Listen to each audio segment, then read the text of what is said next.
Hi, I'm Hadi. I'll be presenting our work, The Waterfall of Liberty, which is a decoy routing-based censorship circumvention system that resists routing attacks. This is a joint work with me, Milad, and our advisor Amir at UMass Amherst. So internet censorship is a situation in which a country blocks its users from accessing certain types of content on the internet. So for the purpose of this talk, you could assume a country which allows its users to access websites hosting cat pictures, but not websites hosting news. There are various methods for doing this type of censorship. The most widely applied one is IP filtering, in which the censor has a blacklist of IP addresses it doesn't let its users access. The most common and simple way of circumventing this type of censorship is by using proxies. Proxies are just servers hosted outside the censoring region, which have open access to the internet. And then the censored users would relay their traffic through these proxies in order to access the censored content they want. And the majority of censorship circumvention tools are proxy-based systems. But unfortunately, it's usually very hard to prevent the sensors from learning the IP addresses of these proxies. And so these systems are usually all broken with IP filtering. So the problem of proxy-based systems is that because proxies are end nodes in the network, and end nodes have IP addresses, they can easily be blocked with IP filtering. So in 2011, 3 independent research groups came up with the idea of designing a censorship circumvention tool which operates in the middle network using routers. And ever since 2011, there's been more designs. This type of censorship circumvention method is called decoy routing. And so today we're going to be adding a new item to this list, which is going to be a decoy routing system which provides resistance against a well-known attack, which all previous designs were vulnerable to. So to start, I'll just describe how decoy routing works without going into the details of any particular system. We have a censored user who wants to access some censored content. We call the server hosting that censored content the covert destination. The user can't access it directly because the content will be blocked using IP filtering. So instead, the user selects a non-censored website, which we call the overt destination. This could be any website. The only requirement it has to have is that the path from the user to this overt destination has to go through some special type of router, which we call the decoy router. So using some sort of low bandwidth covert channel, the user signals the decoy router that it wants to establish a decoy routing session, and it sends over some TLS secrets, which is going to use to establish a TLS connection with the overt destination. So when the TLS connection is established, this decoy router can man in the middle of this connection and view the requests and responses. So the user creates a TLS record, and inside this TLS record, he places a covert message asking for the censored content. From the point of view of the censor, this is just an encrypted TLS packet, which is going to the overt destination. But once the decoy router intercepts this packet, he can see that the user is requesting the covert destination content, and fetches and returns the censored content on behalf of the user. So this design is really good because it resolves the IP filtering problem, which all previous censorship circumvention methods had a problem with.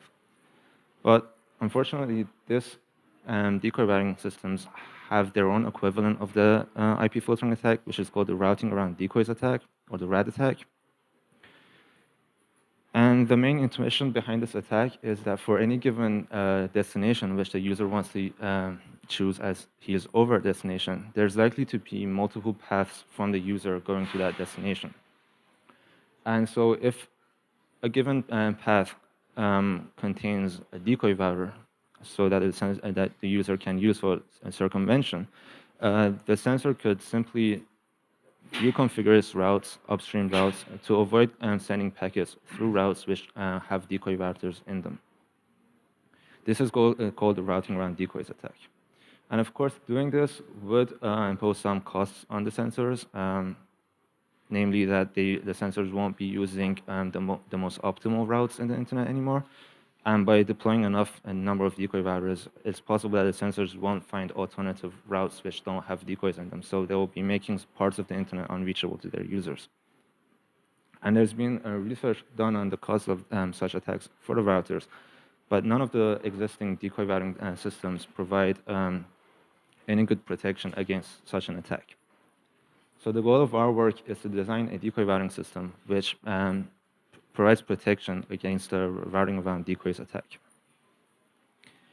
Okay, so to see how we do this, let's look a little deeper in a decoy routing system. So the connection from a user to the overt destination has two paths, an upstream path shown on the right and a downstream path. And and a decoy routing system expects there to be a decoy AS on the upstream path of the user to the overt destination, so that this decoy AS, which is hosting decoy routers, can intercept the packet and extract the covert message. As we saw, unfortunately, this is easily avoided by the sensors. They can just simply avoid sending traffic through routes which contain decoy ASs. But a key observation to make here is that although the sensors can modify the upstream traffic fairly easily, they don't have much control on where the downstream traffic is coming from. So if we could have a decoy routing system design which expects there to be a decoy router on the downstream path, this RAT attack couldn't be applied to such a system. So we introduced the notion of downstream-only decoy routing, which is a decoy routing system which only expects there to be a decoy router on the downstream path. And so the typical RAT attack won't apply on such a system, but there are still attacks that the sensors can use to modify or affect the downstream paths. So let's see what those can be. The first one is a source block attack. So assuming that a sensor can, with certain accuracy, tell what path a received downstream packet has gone through, he can drop that packet if he identifies that a packet has gone through a decoy AS in its downstream path. Of course, this attack is going to be very costly for the sensors because essentially they would be blocking any destination on the internet which has a decoy router on its downstream path. And to see how costly this is, we did some simulations. So in this graph, you could see the amount of unreachability of the internet the sensors would have to accept in order to block a decoy routing system with a given number of decoys deployed. The top line is for the source block attack applied on downstream routers, and the bottom line is a typical RAT attack applied on previous upstream routers. And so you could see that a downstream decoy routing systems with only a single decoy router would impose the same amount of unobservability on the sensors as would an upstream decoy router with about 50 decoy routers. The second type of attack that sensors can apply on downstream decoy routing systems is a rewiring attack. And so the idea of this attack is that for example, in this figure, the censoring region is accepting downstream traffic from two ASs, the yellow ASs. And if one of these ASs contains lots of decoyed routes, they could stop advertising their routes and the routes that they are advertising to these ASs and start advertising them to ASs which don't contain lots of decoyed routes. So again, this is going to be more costly than the previous RAT attack. And to see the effect it would have on the sensor, for example, using 10 decoy routers, the RAT attack would only require the sensors to reroute 5% of the internet, whereas this rewiring attack would require them to reroute about 80% of the internet and still have more unreachability than the RAT attack would. So we saw that downstream-only decoy routing systems provide more resilience to routing attacks than upstream decoy routing systems. However, there's a problem, and that is that downstream-only decoy routing systems are more difficult to design. And the reason is that a covert message being sent by the client has to pass through the overt destination and come back down to on the downstream path to the decoy AS. So essentially, we need a method of reflecting part of having the covert message exist in the response returned downstream from the overt destination. So we designed Waterfall, the first downstream-only decoy routing system. And the main challenge in designing this system was designing an upstream covert channel. The way we did this was using specific types of HTTP requests, which reflect part of the request back in the response. And to see how, suppose we want to send some covert message, which I identify with the uppercase covert message. The client wants to send this to the decoy router on the downstream path. One way he could do this is using HTTP 404 responses. So an observation to make is that a lot of the times websites, when generating 404 responses, they include the requested path in the response they generate. For example, if I request from a website over.com the path covert message, that website would give me a 404 response which contains a covert message, the requested path, which is a covert message I request. So using this method, the user could make a request which will result in a 404 response, which the downstream router can intercept and extract the covert message from. A second type of channel is HTTP redirect channels. So the observation here is that a lot of the times websites contain alternative domain names for the website. For example, we could have a website called overt.com, which has a domain name and www.overt.com as well. And most often, one of these domain names redirects to the other one, and these redirects contain the full path again. So for example, if I request overt.com/covert message, I will receive a response which is telling me to go to www.overt.com/covert message. And again, using this type of response, the decoy router can intercept and extract the covert message. So these were two types of general channels that can be used by many websites, but any kind of web service which reflects part of the request back in the response can be used as an upstream channel for us.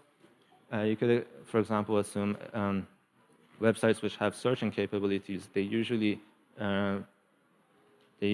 have the search query in the response page they generate as well.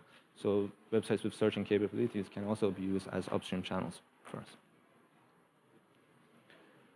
So routing attacks were one of the was the most widely used attack against decoy routers, and we describe how our system defends against routing attacks. But there's another kind of attack used against decoy routing systems, and that is traffic analysis attacks. And the idea behind traffic analysis attacks is that when connecting to an overt destination, the sensor is expecting the user to access a page from that overt destination. And so the sensor is expecting to see certain traffic patterns and packet sizes and packet timings which relate to the overt destination. But since the decoy router is intercepting and fetching the covert destination for us, these traffic patterns are going to be different, and the sensor could start monitoring the traffic and observing these differences and realizing which users are using decoy routing systems. So in order to prevent such attacks, a decoy routing system must preserve the packet timings and sizes of the overt destination which it is connecting to. Slovene was a decoy routing system which was presented at CCS last year, and it was designed with the goal of resisting against traffic analysis attacks. So the way Slovene worked was it had a component which was called Overt User Simulator, or OUS for short. And the job of the OUS was to make full page loads of the overt destination. So it was a headless browser running on the decoy routing client, which would make multiple repeated requests for the whole web page of the overt destination. And inside these requests, which the OUS was making, the client would embed in the headers the covert messages which it wanted to send upstream. So the decoy router would intercept and extract these messages, covert messages, but the decoy router would forward the overt request to the overt destination and receive the response. Now, when the decoy router received a response from the overt destination, it would replace the content of the overt response with covert content received from the censored website. And so this way, the user would gain the censored content it wanted. But the key point is that it would replace the content with covert data of the same size in order to preserve the packet sizes. And also, it only replaces leaf content, meaning images and videos, so that the page loading sequence of the OUS browser wouldn't be disrupted. So it wouldn't change HTMLs and JavaScripts, so that the same page would be loaded only with different leaf content. This way, from the sensor's point of view, it would be viewing encrypted traffic, which completely aligns with a normal browsing of the overall website. But because it's only replacing leaf content, sleuthing can only use about 40% of the downstream bandwidth. So we use an approach similar to sleuthing. We use the OUS component, but the difference in our system is that we can't place our covert request in the headers of the OUS request. We have to replace the actual path being requested so we can get HTTP 404 or HTTP redirect responses back from the overt destination. Now, the problem here is that the HTTP 404 responses received from the overt destination is going to be very, very different in terms of size from the packets which was expected to be received. For example, if the OUS was requesting an image from the CAT website and we replaced it to generate a 404 response, these two are going to have different sizes, which is going to be observable by the sensors. Another problem is that because we're replacing content, we're changing the request, which is resulting in different responses. The page loading sequence of the OUS is also going to be disrupted because we're changing the responses which are being received.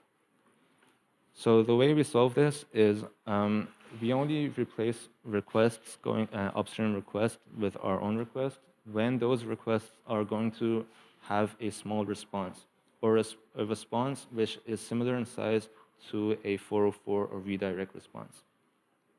So that the sizes, the downstream sizes that the sensors would see would still remain the same as the downstream sizes that a normal web page loading of the overt destination would have. We also add a caching layer, and we cache every request which goes out of the OUS the first time it's being requested.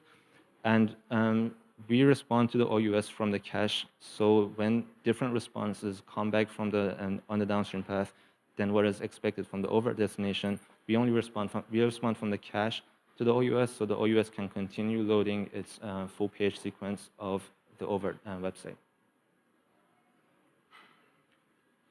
And because we can only replace certain types of upstream requests, those that would result in small packet responses, we can only use about 40% of our upstream bandwidth. But because we're using the cache to respond back to the OUS for downstream packets, we can use 100% of our downstream bandwidth for replacing it with covert data. We have a prototype implementation of Waterfall. It has two parts, the Waterfall client, which is written in Python. You could connect to it via Sux proxy for any application and use it for censorship circumvention. Our Decoy router implementation is just a simulated router code implementation, which we run on a virtual machine and use NFQ and IP packets to intercept and simulate a decoy router.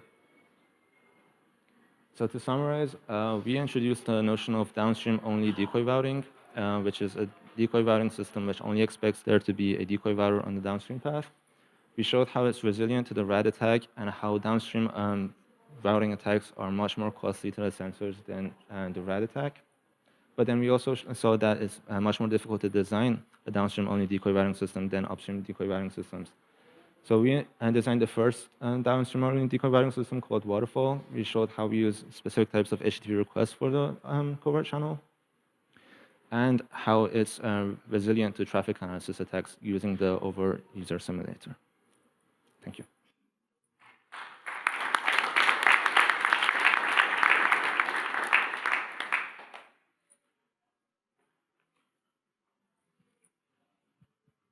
Okay, so there's plenty of time for questions. Please come up to the mic if you have a question. I'll start off. So from the perspective of the sensor, it's going to be seeing what should look like a lot of 404 requests and responses going back and forth. Isn't that itself kind of unusual and could be a part for traffic analysis? Yeah, the connection between the user and the over destination is going to be TLS. And all this other sensor can see is the packet sizing and timings of these requests. And the sensor won't be able to see that these are actually 404 responses coming down.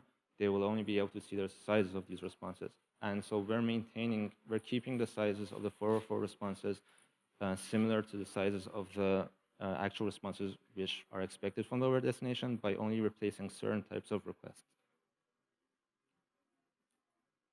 Does that make sense?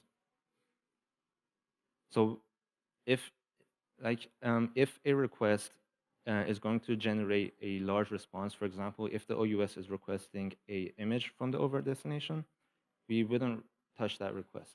But if a request was requesting like a small, I don't know, just making a request to the over destination, which doesn't expect a response, we would replace that request with a request which would generate a 404 response. And so the difference in the downstream packets won't be observable to the sensors. Yeah. So I had a question about a few, but first about the registration. So what's stopping a sensor state from just blocking the registration servers? Because those will likely be under that AS. And if they can find those, first of all, they can block it. What's your approach to doing that? Because the whole process depends on being able to successfully register. And if they can stop that, then you can't do anything. Yeah, so the registration is done on a covert channel. We don't force a particular type of covert channel which should be used for our system, but like we have some suggestions in the paper for different types of covert channels that can be used. One is, there's this type of covert channel that can use emails because it's a very low bandwidth thing. The registration only needs like one request for registration. You could use emails. You could also use methods like domain fronting, which is like a very expensive approach for censorship circumvention. But since we require very low bandwidth, it could be used for like just doing the registration for our decoy routing systems. Okay, and then did you do any rigorous analysis of the kinds of systems that actually are going to return 404 requests or redirects? Because there's there's a lot of websites out there that won't return, that won't give you anything back in a 404 or a redirect, and therefore you don't have those channels to use. So we did an analysis of the top 10, I think top 1,000 websites in our paper. I don't remember the exact number, but I think like 30 or 40%, something like that, returned 404 responses which actually contained the request in the response. Okay, cool. Thanks.